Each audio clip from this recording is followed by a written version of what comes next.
6. The next day, I was all over the gossip columns. That's when I realized what Victor's apology really meant. The third floor was empty, but the entire venue was swarming with media.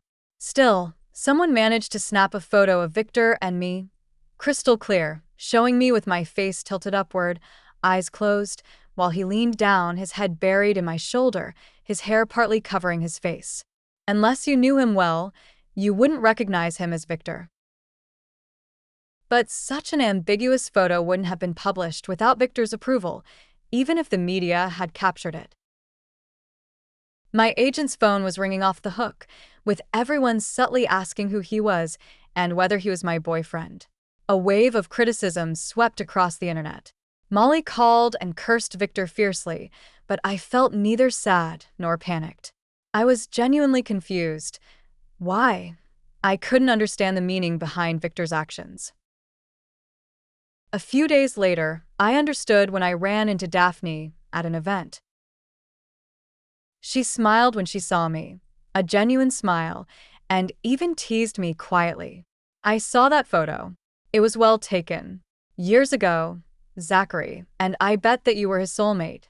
He laughed at me, but after all these years, you two really are a perfect match.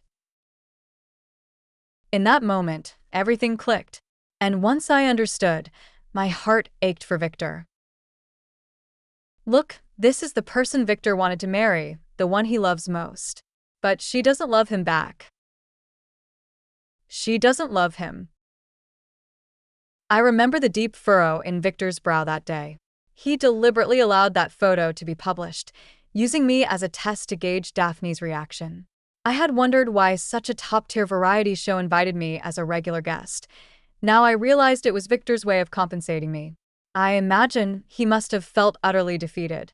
Watching Daphne's smiling face, I was absolutely certain. She doesn't love him. Daphne turned to leave, but for some reason, I called out to her. She turned back, looking puzzled. I met her gaze calmly and explained, Miss Daphne, Mr. Wilson and I ended our relationship a year before he married you. We haven't seen or contacted each other since. That photo was simply a misunderstanding.